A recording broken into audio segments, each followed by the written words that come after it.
ครับอาจารย์ทานในบ้านดูมันไปเจ็บใจกี่เช่นตัวปัจจุบันนี้ทางเพื่อนได้เล่นเป็นรับประจำ น้องต้นนี้ ทางนำความใส่ที่พอแล้วตามใส่น้องมาร่วมกันเนาะรวมตัวกันกับว่าเข้าสู่พิธีเนาะ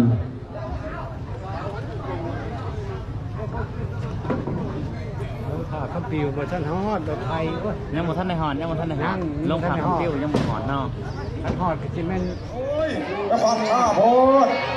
สำหรับการแข่งขันมื้อนี้ดูเด็ดมันแน่นอนถ้าแพ้เสียในทุกห้องแพ้ชนะขอไปซิ่งอยู่ในห้องลินน้องเดินยังมึงสร้างมองที่ไหนกับตาตอนนี้ว่านี่อยากจะดึงในสามตอนในสามตามเลยสิตีชนะเอาละวะเอาตีกันมามาเลยพี่น้องต้นนี้เนาะโอ้ยเอาดึงช้างโอ้ยเราเดินหัวกัดจะมัดเกินตอนที่หัวจะว่ากัดจะมัดเกินไอ้ทีนี้พายโอ้ย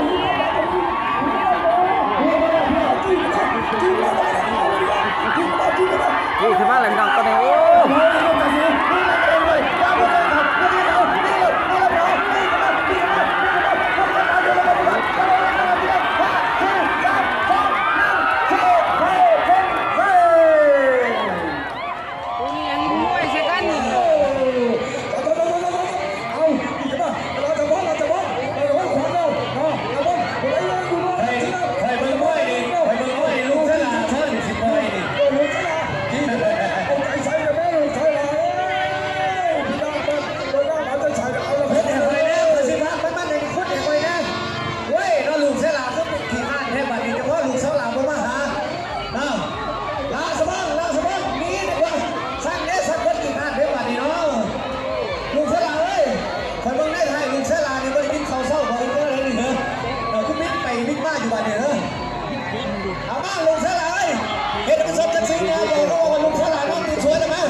เอา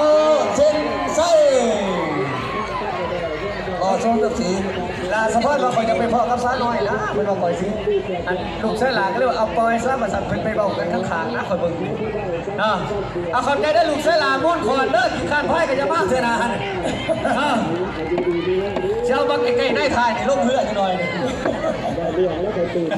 มึงตกโลดเดือนนี้จะเห็นตัวนี้เอาขอบใจเยอะสักเล็กสักเล็กน้องงานผลการแข่งขันในเที่ยวที่42หรือว่าเที่ยวที่2ของมือนี่ในออน8ทีมแมนผมกำลังลาสปอนและลูกไส้ลาผลการแข่งขันแมน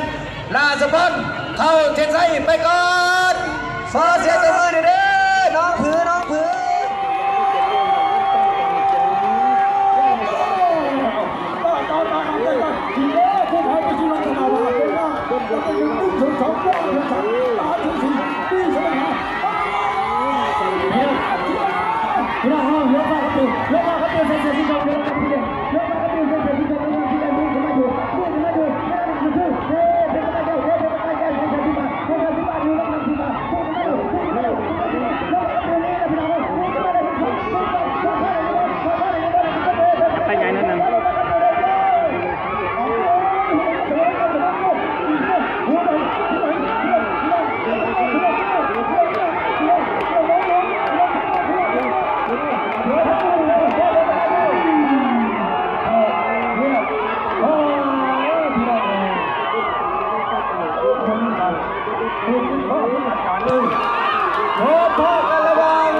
ผลการแข่งขันนั้นเมืองฟ้าครับเร็วเข้าเส้นชัยไปก่อน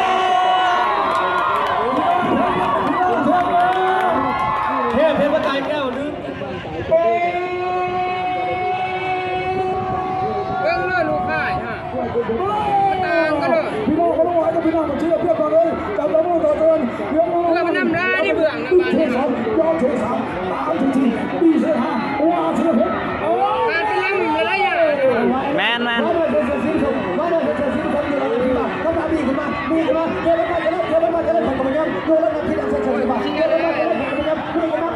ม่ได้ครับพ่อได้วอนชอบขึ้นมาไม่ได้งัดน้ำแตกกันไปแล้ว นี้ขบวนประมาณนี้ไประวังกระโดดหนีเดินหนีระวังหนีเอาเพียงหมดนะเอาเพียงจีกันมาระวังหนีเอาเพียงจีกันมาเอาเพียงน้องไอ้เอาเพียงปาเพียงเพียงไปเพียงระวังปาแล้วใช่พี่น้องเฮาทั้งอาเทพวัดพระเจริญนี่มาปาตอนไทยพอไหวเพิ่นว่าสองเถื่อนเด้อพี่น้องบ้านเราไม่ยอมสองเถื่อนเด้อถือว่าผลการแข่งขันในชนใช้เดือดเศร้าพี่น้องตาก็ไม่ยอมตัวเด้อผลการแข่งขันอาจารย์พบกันระหว่างวายหน่อยนะว่าลองนำที่ว่าพบกับเทพวัดพระเจริญกับวายหน่อยนะว่าผลบ้านประกวดผลการแข่งขันเป็นวายหน่อยนะว่าลองนำที่ว่าเข้าเส้นชัยไปก่อนมาเอาเงินมา4เลยอีกทีนึงถ้าถ่ายไว้ตั้งหน่อยนาประดาเขาเป็นขวานมาสิมีเดียวเอามาทีเดียวหนึ่งเกิดได้2ย่อได้3ตามได้4นี่จะได้หาเอาละวะหัวเลี้ยวมันช็อตคันทำเป็นไปได้จ้าไม่ได้เราไปจะพอพยายามอยู่ลองนำที่บ้านรับอีกทีแดงในนัดไม่รับฝากนัดไทยตามมาสั้นข้อพิเศษรางวัลหาเซตเก็บสำหรับเพื่อทีมต้องของนั่นจะมีเพื่อพอพยายามเจ้าพอพยายามลงนำที่บ้านซึ่งเอาละมันทีหาเซตเก็บอีกทีแดงแต่แล้วพี่น้องเจ้าพอพยายามนี่ขึ้นมาได้หรือไม่ได้ขึ้นกับอีกทีแดงกอดมาก็ได้หรือไม่ได้ก็ขึ้นครับเจ้าพอพยายามอีกทีแดงขอหน่อยแม่บอลไทยขอหน่อยแม่เสียรักไทยยังจมอยู่อาจจะพอพยายามมาทางโคคืองูขี้เกียจเราไปเรามากระนั่งได้เขาเส้น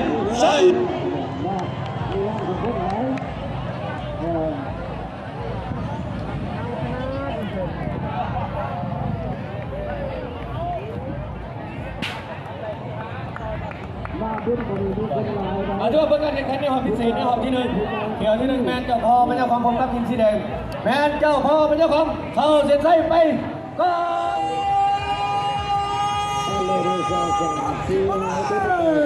เอาทั้งการเล่นกึ่งที่2ย่อที่3ต้านที่4ดีที่5ว่าที่6ไม่ได้ระวังเทพแก้วอยู่ลงน้ำที่ไหนอยู่ลงน้ำที่ไหนเขาสร้างน้ำโชคอยู่ลงน้ำที่ว่าเขาสร้างน้ำโชคเป๊ะไปใส่เจ้าสิเป๊ะไปใส่เจ้าจะเลือกขึ้นฟังก่อนเจ้าจะเลือกขึ้นฟังก่อนกลับขึ้นมาหาเทพแก้วคนกลับขึ้นมาได้ง่ายขึ้นมาเทพแก้วอยู่ลงน้ำที่ไหนเขาสร้างน้ำโชคเอาไปยังไงบ้างเป็นสิว่าหอบอันนั้นพิเศษแล้วก็หาเก็บเทพแก้วบินขึ้นมาอยู่ลงน้ำที่ไหนเทพแก้วบินขึ้นมามาใหญ่สดพี่เอาอยู่พี่โอ้ยพ่อพระองค์ได้ทานไงพิเศษแล้วมันพิเศษหลบไพ่ไปเอาอุลีมาเดี๋ยวนี้จะทานไงพื้นมาสนากรจะเอาแล้ววันจะพาพายเรือไปหาพื้นเอากรรมการนำกลับขึ้นมาก่อนบ่พาทรงนำเอากลับขึ้นมาบ่พาเหือจ้าเครือจ้าบ่พากินไม่แซ่บเลยนำนะบ่พากินเอาเรือกลับขึ้นมาก่อนซอยนะเป็นน้องนะครับซอยนะซอยเห็นเป็นคู่แข่งกับซอยกันโอ้ยกรรมการคอยบ่ทันได้กินน้ำลมเป็ดทีเหี่ยมห้อยพี่น้องห้อยส้มฮะเนาะโอ้ผลการแข่งขันเจ้าผลการแข่งขันแมนเฮ้พระแก้วได้เข้าไปเอาในหอบต่อไปเนาะเจือนมา5 คนเลยนึงเอาละวะเฮ้ยสิได้เกือกแล้วจะได้เกือกแล้วชื่อได้เซ่ขนาดพันเด้อมาตลาดไทยพี่เขาหูได้กับเขาหูเอาละวะเลยว้ยโคตรมาแล้วมาเฮ้ยเอามานุ่มน้อยเช็คเล่นนุ่มน้อยคนละอยู่ลงน้ำที่แดงเอาแล้วตายมาดิคนเข้ามาในห้องแกตัวพิเศษกันยังมาไว้ที่แดงเบรกขึ้นมาโค้งขึ้นมาได้แล้วตั้งรับได้แล้วพี่น้องนี่ที่แดงมันจะขี่ขึ้นมาคุณขึ้นมาได้เลยนุ่มน้อยจะย้ายถึงกับที่แดงที่แดงคอยมาแล้วที่แดงจี้ไปที่แดงจี้เอาที่มาที่แดงนี่ที่แดงเข้าแล้วทันแล้วแน่จอดอีกแล้วเรือน้ำ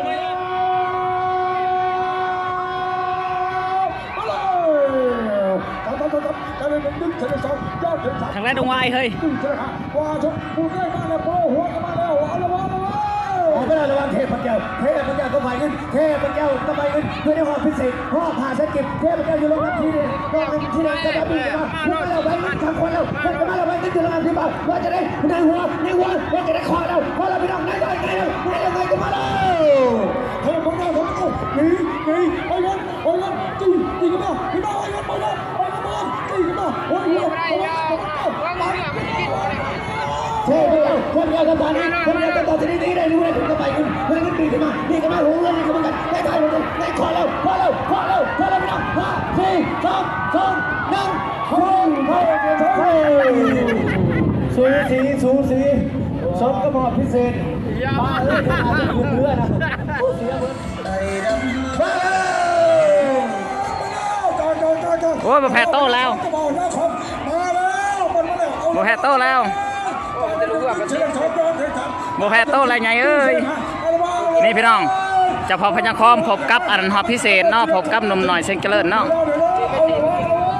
เปแล้วนุ่มน้อยเซนเจริญเปแล้วนุ่มน้อยเซนเจริญเปแล้วต้องได้ถือโชว์พญาของตัวกินเฮาพญาของมานุ่มน้อยครับขึ้นมาก่อนข้อตีเข้าในหรือเปล่านุ่มน้อยครับขึ้นมาก่อนข้อตีเข้าในหรือเปล่าดูมันถึงมาแล้วนั่นที่ว่ากันคู่นุ่มน้อยเซนเจริญทาเสียเป็นขอบที่ทาเสียขอบที่ตีจอมเจ้าบอลนะครับนี่อะไรเจ็บ6 5 4 3 2 1เข้าเส้นใส่9,000แล้วเนี่ยพี่น้องรู้สักพวกพี่น้องรู้ไว้เดี๋ยวว่าขอแต่ก็มี1 2 ต้องที่3ตามจริงๆนี่สิได้นะยาวไปแล้วพี่น้องเขาตรงนี้เขายาวแล้วก้าวไปแล้วไม่ได้พี่น้องเขาทำได้ดีแล้วไว้ดีแล้วต้องทำไปกันพวกนี้เขาบิดเกินพวกนี้เขาบิดเกินกันนี้นี่ไปได้เลยหรือเปล่าได้ก็ไม่ได้ก็ไปหน่อยไว้ได้คนกันแล้วนี่กันมาพุ่งกันมาได้กันแล้วทำการสตาร์ทเลยพี่น้องเขาก่อนติดเขาพวกนี้เขามีอะไรมาแล้วพี่น้องเอาไปเอาใจมึงพอจะไม่ใช่เหรอ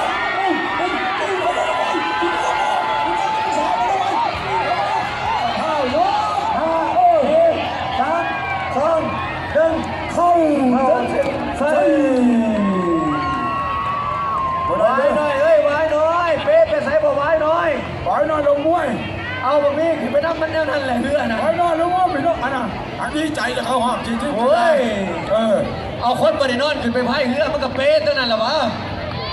เอาผลกันเอารายงานผลการแข่งขันในห้องทีมเพื่อเข้าไปซิงชนะเลิศผมก็ระวังเช้าหน่อยนกพิทักษ์เขาเข้าไว้หน่อยนะว่าผลการแข่งขันเป็นเช้าหน่อยนกพิทักษ์เขาเข้าเส้นชัยไปก่อน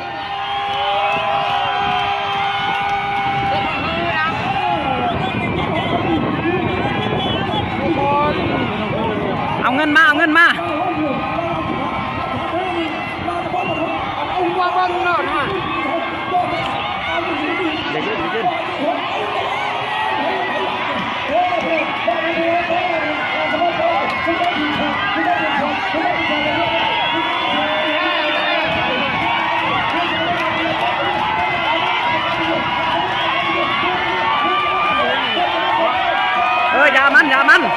ยามันมันดับ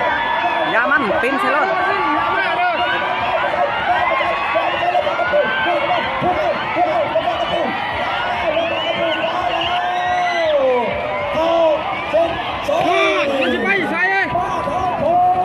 มามือใหญ่นี่นะซีเลยว่ะซีกันผ่านกันลายเลยว่ะคันเหือเขาบ่เจือดแห้งใดยื้อกันเจือดที่นั่นเนาะ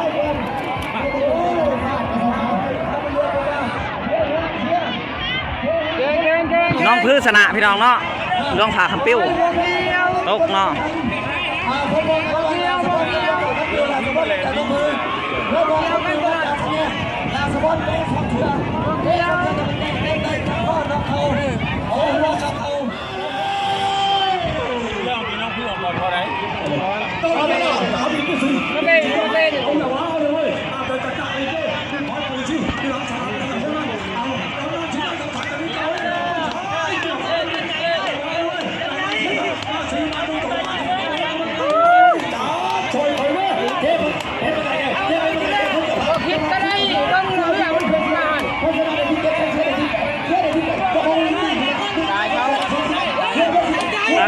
จะมาเนี่ยเขาแล้วมือเสียแล้ว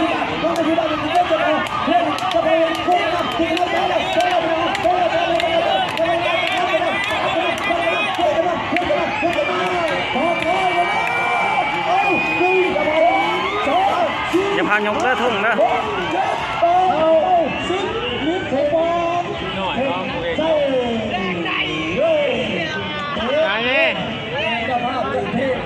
ให้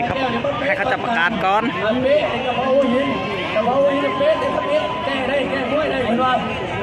ได้ก็คนได้จากการคูณที่ได้ที่7ได้มาเนี่ยนี่ถือว่าได้งานได้คูณที่7อันดับที่7ของรายการเป็นเจ้าพ่อหัวหินชมเคยเยอะสมเด็จพระก็ได้กันว่าอยู่ลำน้ำที่ว่าบิ๊กแล้วนี่อยู่ลงมาเจอแล้วอยากลงน้ำบิ๊กมาคุณใจมาโลดใจมาโลดทางใดเนี่ยใจมาโลดคุณรถมาเข้าไปแล้ว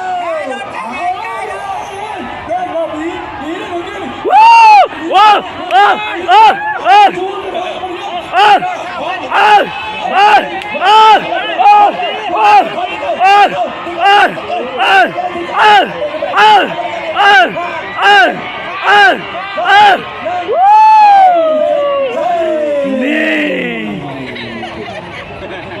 อาสิใส่ไปเตรียมไว้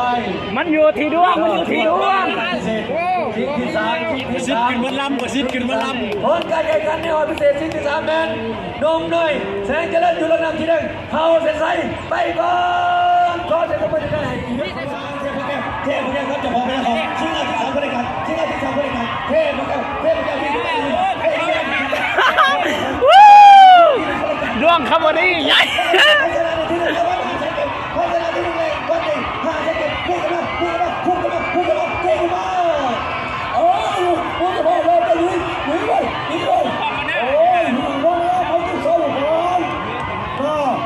โอ้พี่ดำถือว่าปะปะเทียมหน่อยเนาะปล่อยนะพี่ปล่อยนะนั้นพี่ปล่อยนะนั้น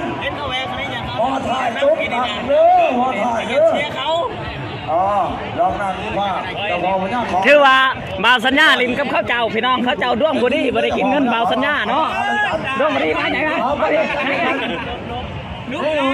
ที่เขาที่ขอรายการพิเศษที่เขาที่1ขอรายการพิเศษผมบอกกันแล้วเท่พระเจ้าท่านเจ้าพ่อเป็นเจ้าของอยู่ลำน้ำที่ว่าผลการแข่งขันเป็นเจ้าพ่อเป็นเจ้าของอยู่ลำน้ำที่ว่าได้ที่1ขอรายการพิเศษชมเชยเทพแก้วได้ที่2ชมเชยถือว่าในหอบพิเศษเนาะพี่น้องเนาะ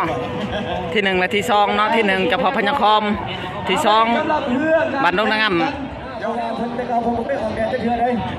ทางชุดเตะเพิ่นจากแดดนี่เดี๋ยวพูดกันละ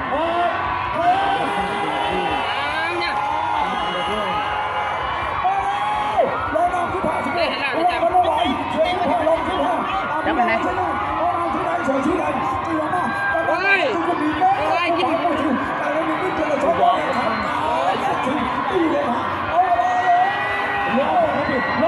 โอ้พี่น้องรู้เดือนแล้วเนาะ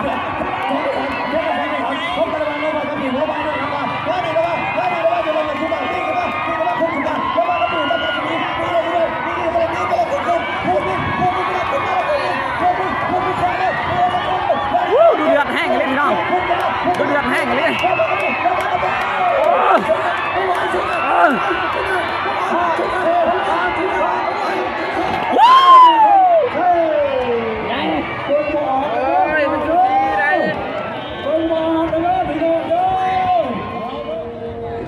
เริ่มพี่น้องจับตุ่นเลยจับตะมองจ้องตาเบิ่งมันกันพี่น้องเริ่มแล้ว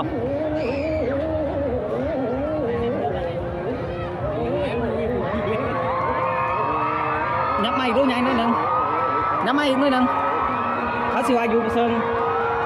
ไอ้ดำอย่าจับไอ้ดำเขาสิว่าอยู่บ่เซิงจังหน่อยถอยมามันบ่เซิงถอยมาหน่อยนึง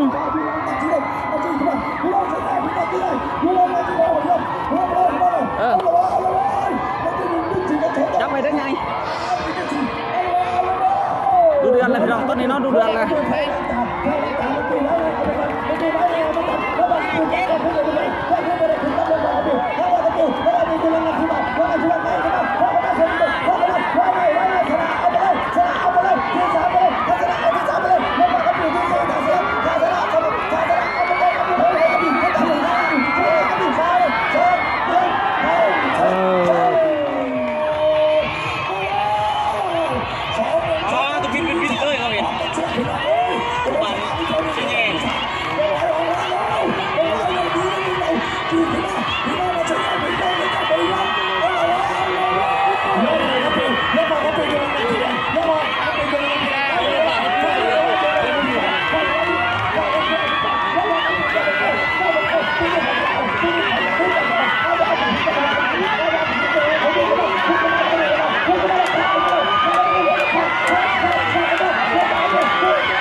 หน่อยนะว่าอยู่ลงนำทีฟ้า